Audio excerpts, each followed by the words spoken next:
मूकं करोति वाचालं पंगुं लंघयते गिरिं यत्कृपातमहं वन्दे परमानंद माधवम। आइए सुनते हैं माता शबरी की कथा। ये बात उस वक्त की है जब भगवान श्री राम का जन्म नहीं हुआ था। भील जाति की एक कबीले के थे जिनके राजा थे अज। अज के घर में एक कन्या का जन्म हुआ जिनका नाम था श्रवणा। श्रवणा शबरी माता का ही दूसरा नाम है।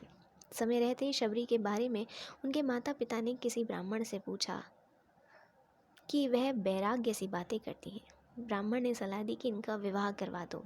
राजा अज और भील रानी इंदुमती ने शबरी के विवाह के लिए एक बाड़े में पशु पक्षियों को जमा कर दिया।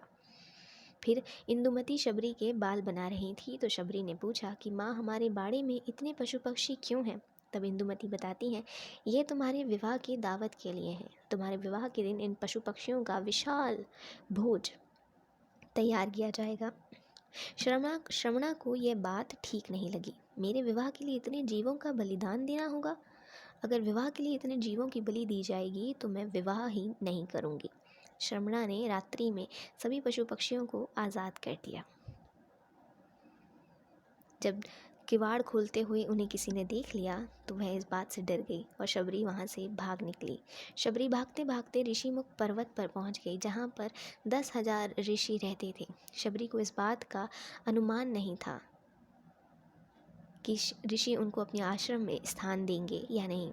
इसके बावजूद शबरी छुपते हुए कुछ दिनों तक वहाँ रही और पकड़ी नहीं गई। रोज़ सवेरे ऋषियों के आश्रम में आने वाले पत्तों को वह साफ कर देती थी और हवन के लिए सूखी लकड़ियों का बंदोबस्त भी कर देती थी। बड़े ही भाव से शबरी लकड़ियों की ऋषियों के हवन कुंड के पास रख देती थी लकड़ियों को। कुछ दिनों तक ऋषि समझ नहीं पाए कि कौन है जो उनके सारे नित्य के काम निपटा रहे हैं। कहीं कोई माया तो नहीं है। फिर जब ऋषियों ने अगले दिन सवेरे जल्दी शबरी को देखा तो उन्होंने शबरी को पकड़ लिया। ऋषियों ने शबरी से उनका परिचय पूछा तो शबरी ने बताया कि वह भीलिनी है। तभी उसी समूह में से ऋषि मतंग ने शबरी को उन ऋषियों से बचाया और उनको अपनी बेटी कहकर उनको एक कुटिया में शरण दी और सेवा करने को कहा। समय बीतता गया, मतंग ऋषि बूढ़े हो गए।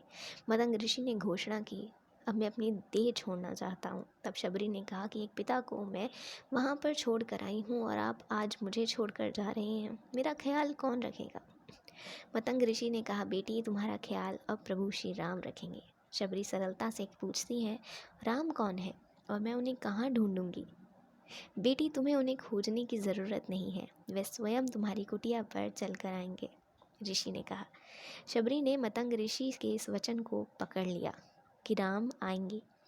शबरी रोज भगवान के लिए फूल बिछा कर रखती थी, उनके लिए फल तोड़ कर लाती और पूरे दिन भगवान श्री राम का इंतज़ार करती। इंतज़ार करते करते शबरी बूढ़ी हो गई, लेकिन अब तक राम नहीं आए। फिर एक दिन आ ही गया जब शबरी के वर्षों का इंतज़ार खत्म होने वाला था।